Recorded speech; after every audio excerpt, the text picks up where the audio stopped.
Sometimes fate doesn't knock. It barrels down the road in a runaway truck.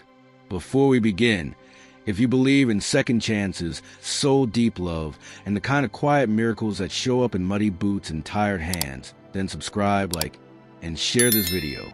True Soul Stories brings you raw, human tales that stay with you long after the last word. Tell us where you're watching from in the comments. We read every single one. Please consider subscribing. Now let's begin. The morning it happened. The skies over Harper Glen were the color of bruised cotton, thick with spring thunder. Mason Holloway had just dropped off his 6-year-old daughter Emma at the little red schoolhouse at the end of Maine. She waved from the steps, raincoat too big and lunchbox swinging like a pendulum.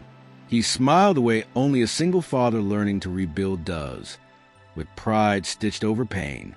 His truck, held together by more prayer than metal, rattled down the hill past Henson's Diner, past the hollow barn where the boys smoked in secret, past the church with its leaning bell.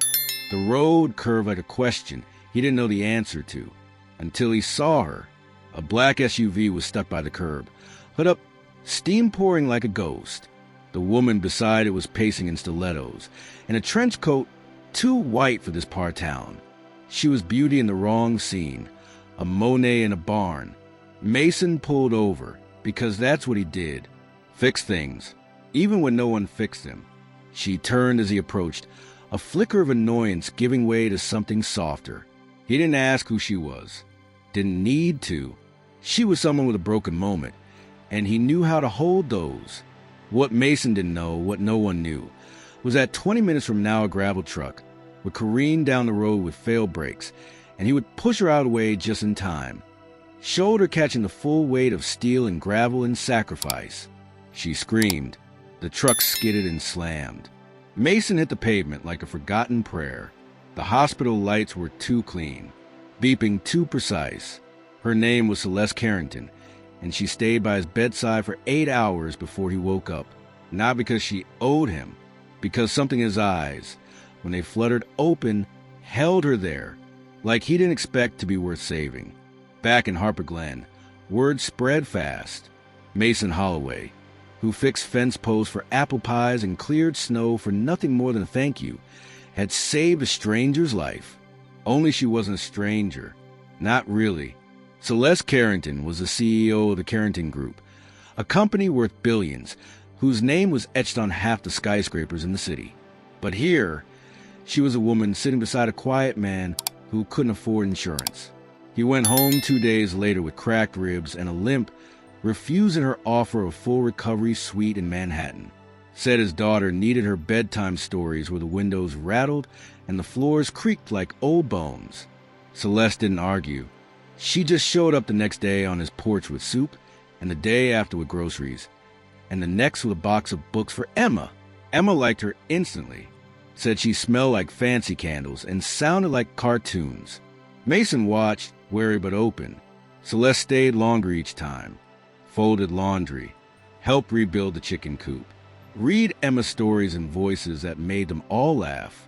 One night, Mason found her sitting on the porch swing, knees tucked up, eyes distant.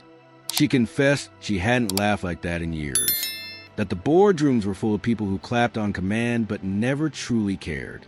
Mason didn't say much, just handed her a cup of sweet tea and let the silence speak. In that silence, something rooted. The town watched and whispered, not cruelly, just curiously, the woman with diamonds in her ears planting tomatoes beside the man with dirt on his jeans. It didn't make sense, until it did.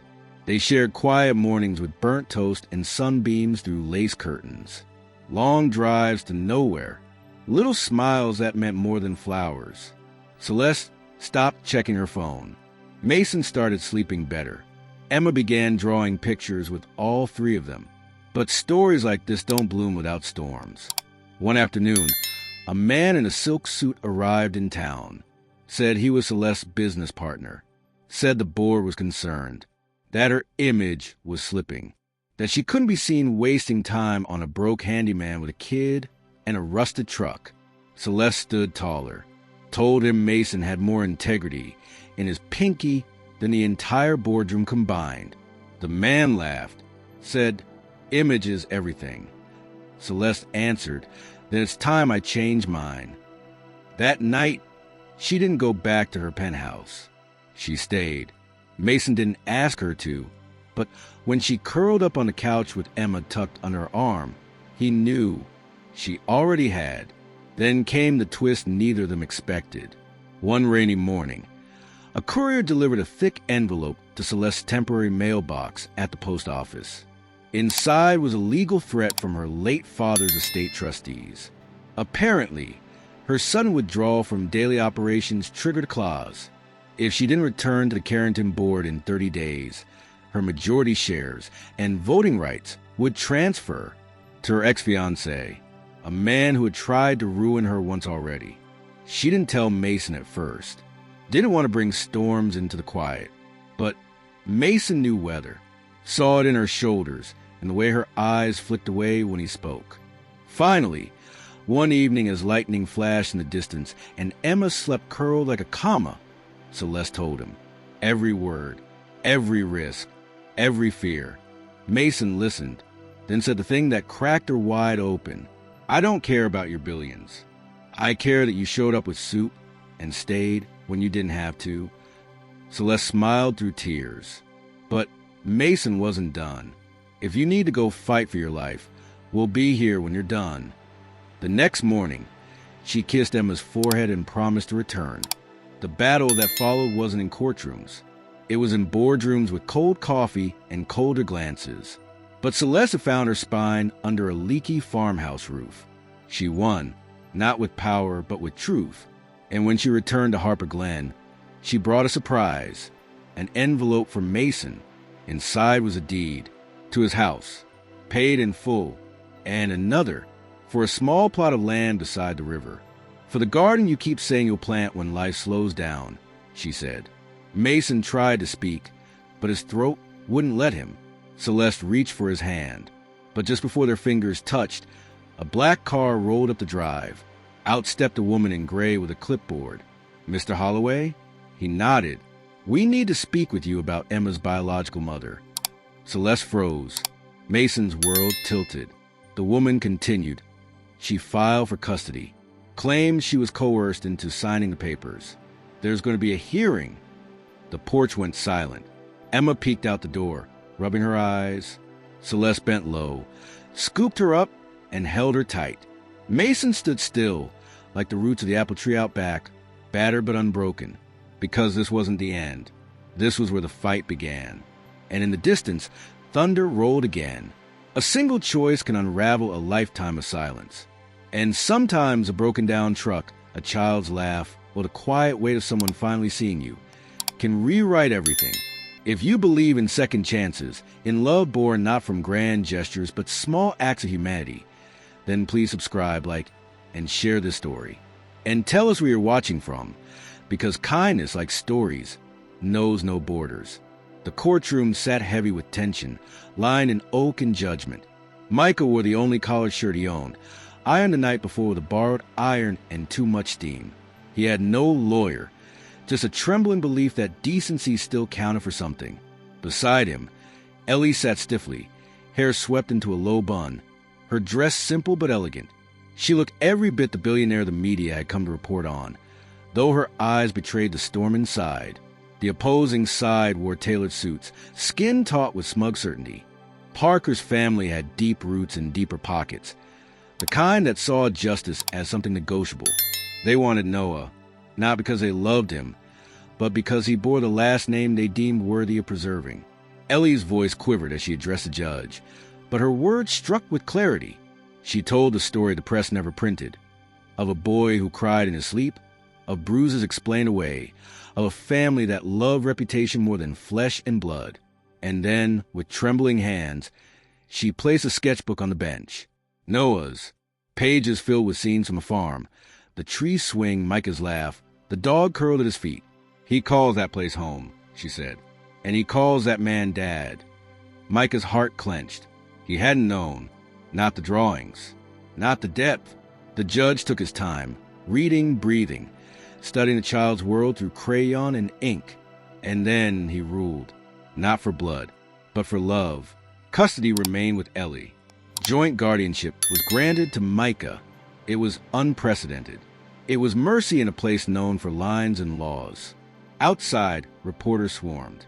Ellie's assistant tried to usher her into a car, but she stopped, mid-step, mid-sentence, turned, and kissed Micah, not the grand kind that made headlines, but the kind that felt like rain on parched earth. Micah blinked. Was that for show? No, she whispered. That was for me. They returned home to the farmhouse that had never looked more like a home. Noah ran to the swing, shouting something about baking a cake to celebrate. Biscuit barked in agreement. Ellie unpacked slowly, placing her bags beside Micah's boots on the porch, her heels next to his muddy work shoes. Symbolism lost on no one. Over the next weeks, their lives didn't transform overnight. There were dishes to wash, bills to pay, moments of doubt. But also laughter, late-night harmonica lessons, whispered talks under the stars. One morning, Noah burst into the kitchen, waving a letter with a gold seal. A trust fund left in his name by a distant great-aunt, one Parker's family had never disclosed. The sum was staggering, the kind that could buy anything. But Noah didn't want a mansion. He wanted to build a shelter for kids like him, on the same land where he learned to be brave. They broke ground in the spring. Ellie handled the permits. Micah taught volunteers to build. Noah painted murals with other kids who'd never had a safe place to call theirs.